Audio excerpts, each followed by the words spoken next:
Perfect. Dude, I'm so excited about this. Look, for folks that don't know that are out in the world, Camp Counselor Bob is here with us, Robert Voss. And dude, you hit me with this crazy idea. You said you've been thinking about it for a while. Let's talk about this crazy idea that has truly, like, I would almost venture to say it's gone viral on the Drag Driver Pete page. It really has. I've gotten a lot of people that reached out to me. It was about a year ago when I reached out to you here and I was like, hey, what do you think about this idea? Right. I've been thinking about it a little bit and it's just kind of resonated in the back of my mind. And, the whole thing stemmed from, hey, I'm going to make this trip this year. I wasn't going to do any national level drag and drive events. I was just going to go do this trip because I wanted to. And, as I drive down the road a lot, I gave you a call and was like, hey, what do you think about making this an event? And of course, you being the bad influencer you were like, yeah, hell yeah, let's do that. Go. Yeah. Let's go. Yeah. So it's pretty fun. So for days now, several days, we've talked about name. Yep. We've gone back and forth. There's 100 ideas. It's probably a small number of stuff we've put together. You've put together. Robert has done 98% of the legwork here. I've just been moral support, I think. Yeah. So good sounding board. Right. Tell these people. Oh yeah, and a bad influence. Tell these people the name of the longest drag and drive in history. It is the Great American Detour. Dude, I love it. I love it. I really do. I think that name is just going to be synonymous with what this is. Yeah. And that's kind of what it is, right? Because a detour is, typically something that's off the main path, right? It's you're not going down the same beaten trail. And that's what this event is all about, right? It's nothing that is of a standard drag and drive, but it has everything that a drag and drive does. Yep. Which is kind of how obviously it's how we met. Robert is Camp Counselor Bob at the circuit. You did a great job last year. This event, I'm hoping that probably stemmed and sparked a little more of your push for this. This is exciting. So let's talk about dates. Where are people meeting and when is the event over? All right. So right now, I don't have an official meet spot, but it will be within 40 minutes of New York, the Red Ball Garage, right? And the Red Ball Garage is a very iconic place in the cannonball community. Yeah. Now, just so people aren't, I would say automotive community. You know what I mean? Like, because we are like truly like, it's synonymous with everything. But yeah, that's why it's famous. But just so it's not misconstrued, this is not a cannonball run. Right. The cannonball community is not, some of the people that are have cannonballed and are a big part of the cannonball community are helping us plan this event. But it is not a cannonball run. We've had people reach out to us and say, hey, the cannonball community, they don't want anything to do with this. It's not that. Yep. But we recognize that, like Route 66, like all the routes that have been taken, the cannonball route is a very historic automotive route. Yep. And that is the route that we want to follow. Yep. Right? Yes. That's the format. We want to get from New York to LA up to Modesto, California. So let's talk dates. It's going to be, there's going to be a driver's party the night of Friday, June 26th. Yes. And that driver's party, we're going to be looking for a sponsor for that. We're going to feed you. We're going to, just have a good time and get ready for the absolute week of hell that we're going to endure, right? Because you have 185 hours essentially from midnight at June 27th to 5 o'clock on July 4th to get everything done and make your way to Modesto, California, where we'll be ending at the Graffiti Museum that's awesome. in Modesto. Yeah. So we're and listen, there's no route. There is no route. So that's kind of fun for this because it's really going to take into the planning stages, which is what you do for a living and for fun. I said, hey, I'm making the Route 66 trip anyways in 2026. So my plan, I'm going New York to Illinois, and then I'm just following 66 around. And my goal is to be one of the last cars to pull into Modesto because I want to have as much experience as I possibly can. Yeah. And that's what it is, right? The shortest route you can possibly take is 3,100 miles to get from New York to LA to Modesto. So if you're going to do a 3,100 mile drag and drive, you can take the shortest route you want, but getting off the route is encouraged, right? It's about exploring the country. It's about seeing sites that nobody's seen. It's about, enjoying your car. Yeah, 100%. And that's what drag and drive is built on the back of, right? Yeah. What's next? So you have 185 hours track visits, because listen, we called this thing a drag and drive, but how is it a drag and drive? All right. So, traditional drag and drives, you have a drive day, you have drag racing days, you have drive days. So we are doing it a little bit different. This is going to be all about logistics. It's like the Amazing Race, right? Yeah. And it is, you have to hit 4 different tracks in 3 different states, and you have to turn in 6 time slips. Okay. All right. Walk me through that slowly. So at least 3 states. At least 3 states. So I can't make all of my passes at one track. Nope. But I can't also make my passes at, like, I always think of Tulsa and Thunder Valley because they're in Oklahoma. So I can make my passes there, but I also have to find a track somewhere else. Missouri, Mocan, New Mexico out there, wherever I want to, but I've got to hit at least 3 different states for 4 track. Dude, that's awesome. Yep. And we're starting on a Saturday at midnight, right? So I'm giving you ample time to plan your route, because there's going to be test and tunes all over the country that weekend. Yep. You might be able to hit them all in those first 2 days. You might be hitting one Saturday morning in California to finish the route out, right? So it's all about you planning your own logistics, you and your co-pilot creating your own route, and creating your own adventure. Yeah, that's awesome. So as I'm driving across the country, I find a track that I want to hit. Well, probably need to, I don't know, I'm not going to be doing that last minute. No, I'm going to be trying to figure it out ahead of time. Who's open on so you're saying Saturday 12 a.m. midnight. Yep. So Friday night over, we'll be into, oh man, how cool. So yeah, that will give you 2 days to hit some kind of test and tune and get at least one pass in during the week. Think about how cool that is. We're going to have 10 to 100 cars somewhere in there cruising around. Think of, as an announcer, how cool that story is, that, hey, I'm on a cross-country road trip and I'm choosing to make this track my spot to make passes. Yeah. And I mean, I know that you said 10 to 100 cars, but this will be, I believe, the first drag and drive in history to not have a car cap. Yeah. Whoever wants to come can come, and it's free to enter, right? Yeah. So that should help us gain a few more people as well. Like, how do you get more people into drag and drive? You offer a free entry. Yep. And then they show up and, dude, they take off on the craziest adventure. When we were talking about this, we were joking that some people aren't going to make it the whole way.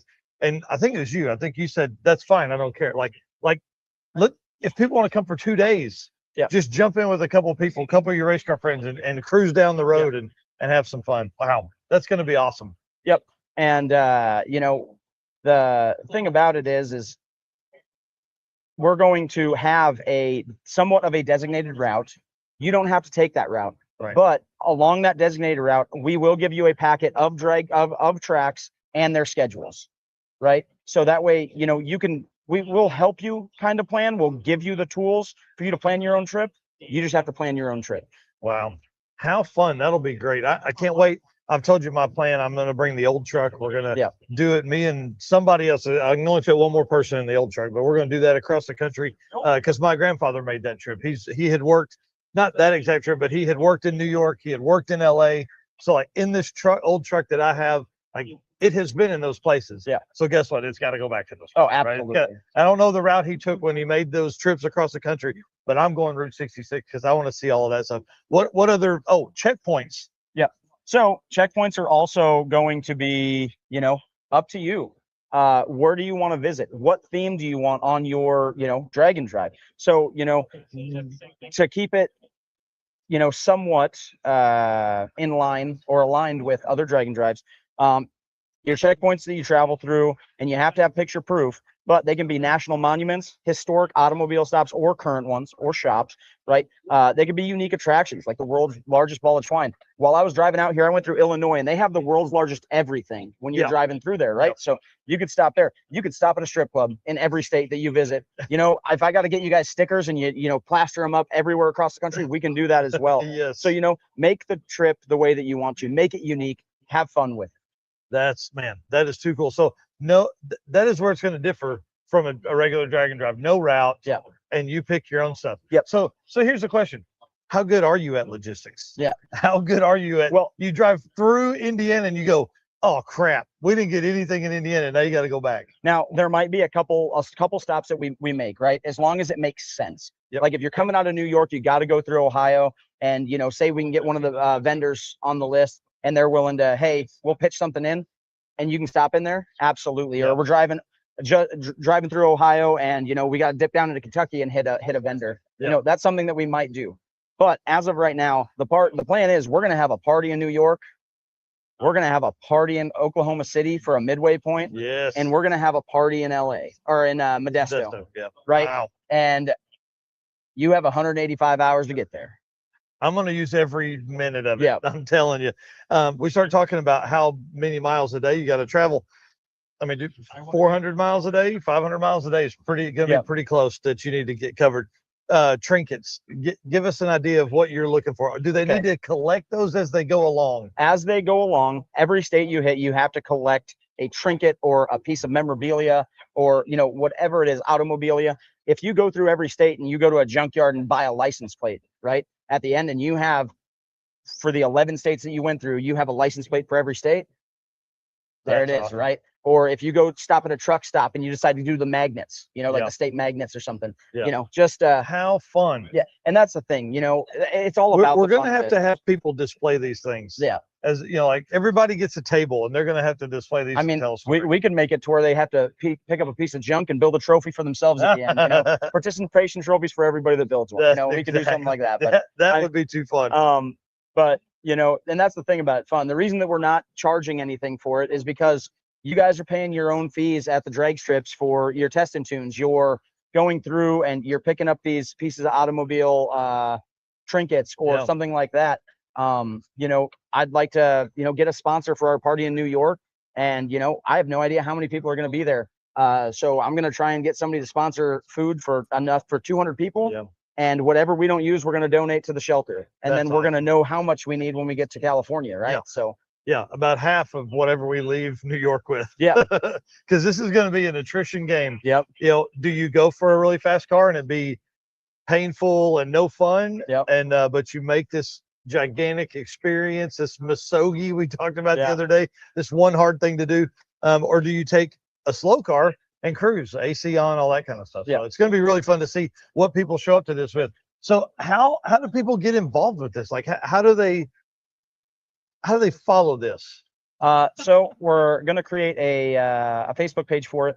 And then we're going to come up with a way to register for it. The reason we haven't done that yet is because it's hard to come up with something for a registration for a free event. Yeah. Right. Because you're going to get 1,000 people that say they're going to do it. Oh yeah. So we're in the works of trying to figure out how we're going to register that and get it. Maybe it'll be, buying up a t-shirt registers you for the event or something of that nature. But we're still in the talks of that. That's awesome. Well, you can definitely follow the Great American Detour. That'll be coming up on probably Facebook and Instagram first. I would think it's probably the easiest way to make those. That'll happen sometime this weekend because we got enough time together. We can hang out. The artwork is killer. Yeah. I can't wait for you to drop the artwork. Yeah. My wife has done a great job on that. And my wife supporting this is crazy. She was like, I don't know how you're going to do it, but here we are. It'll be worth it for sure. And I think one cool thing is going to be just the opportunity for everybody to make a huge trip across the country together. Let's talk about awards because you've got this broke down to here too. Yeah. And so it's going to be, kind of traditional, kind of not, right? We are going to have the quickest overall average, which is of their passes, right? Quickest overall. So if we've got a car that's running 4 seconds in the eighth, because this is an 8 mile event, if we have a guy who's running 4 seconds in the eighth, makes it all the way across the country, that dude is a gangster. Yeah. Right. But then we're also going to have the quickest single pass. So the person that makes the fastest pass, video verification, right? So all your passes have to have a time slip with video verification that you made that time slip, because you're not going to have us there watching and verifying, right? And so you turn all of those in at the end. And I'm thinking about starting an Excel sheet, a live Excel document. So, hey, you can text your times or you can send it in. So that way we can keep track during the event, or it's up to you and you can keep them secret till you get to the end. Yeah. Right. It could, you could have a 5-second card nobody knows about. And you come out here and beat the competition as long as you have that video verification. Yes. That's awesome. I love that idea. And then, we're going to have the most overall consistent. So, it doesn't matter if you have a 4-second car running within thousandths, or you have a 8-second car that dialed, eight O's the entire time. Yeah. If that 8.0 is more consistent than that 5-second car, he is winning that award. Yeah, that's awesome. I love that. That spread deal there makes so much sense. Yeah. Because it really opens it up. Anybody can be competitive with that trophy. Yep. And then another thing that we're doing different is I kind of come up with a different mindset when it comes to, index racing, right? Yep. And it's we're gonna have some sort of index class, but it's gonna be more of a floating index between a number set. So for example, we'll have 4 through 10 seconds. And we're gonna, for example, I'll pick off 6.0 to 6.99. Yep. Right. So if you are in a 6.0 to 6.99 group, it's how consistent you run between 6.0 and 6.99. Oh, wow. And that is your class. So we're going to have 4.0, 5.0, 6.0, 7.0, 8.0, 9.0, 10.0 to open. Right. Gotcha. And how that's going to work is if you're a 5.0 car or a 6.0 car, right? You're a 6.0 car and you run 6.0, 6.03, 6.04, 6.05, and then you turn in a 5.99 pass, you're going up to the next class. Oh, wow. Right. So you've got to be within that hundredths. Or if you got a guy that's dialed 688 the entire time, and you got a guy who's got 603, 606, or a 610, I mean, that guy with that 680, he's winning the whole thing. Yeah, that's really cool. So dates again? The dates are going to be the 27th is the official start date. We're going to have a party the night of the 26th, and we're ending on the 4th of July in Modesto, California. Golly, think of how many really cool small towns we're going to go through as they celebrate the greatest week of American history for us on Route 66 as the 100th year of it. I mean, like, dude, you've really stacked an incredible event here. I can't wait. It's going to be a good event, but it's going to be hard, right? And that's the thing. It'll be so easy. Yeah. Fast cars can do it. Slow cars can do it. You don't even need any AC or anything. Well, and that's the thing. We're running through Arizona, New Mexico, California at the end of June, beginning of July. Yeah. You've got to have your shit together. Yeah. To if you're running a 2014 G8, stock, you're probably not going to have any problems. But I'm bringing my 51 Ford with no heater AC, turbo LS that I've never done anything with, right? Yeah. We're going to drive it out there and we're going to drive it all the way there. And then I'm driving it home. Yeah. Because you can't have, you can try and do the whole trailer thing. And if you want to have a trailer follow you across the country because, there's a chance you're going to break down, that's perfectly fine. Yeah. But my history is me and my co-pilot Josh, we get dropped off at one track if it's a one-way event, and we make our way through, and we have to fix it in order to get home. Yeah, 100%. Dude, this is gonna be so cool. Yeah, so cool. So, just for folks to know, Robert Voss is the lead on this. We will be talking about this quite a bit on Drag Drive Repeat. I love the idea. I think it's so amazing. He is your main contact. The Great American Detour will be created a Facebook page and Instagram channel for sure, and probably some lead up will be some YouTube stuff too. Yep.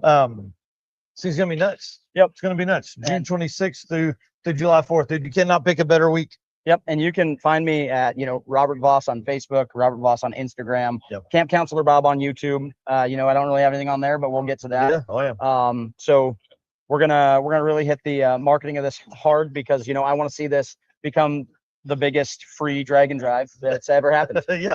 Well, and the longest, dude, this longest drag and drive ever. I mean, it's really wild. So thank you for doing this. If you guys don't know, Robert's also working here in the booth with us here at 4611 Drag Drive Repeat. Come by, say hi. If Eric and I are not on site, make sure you jump in, talk to any of these guys wearing these freaking rocking shirts. And then you see he's wearing a circuit shirt. I mean, dude, let's get serious. It's gonna be a good one. We'll see you guys next time. Sweet, dude.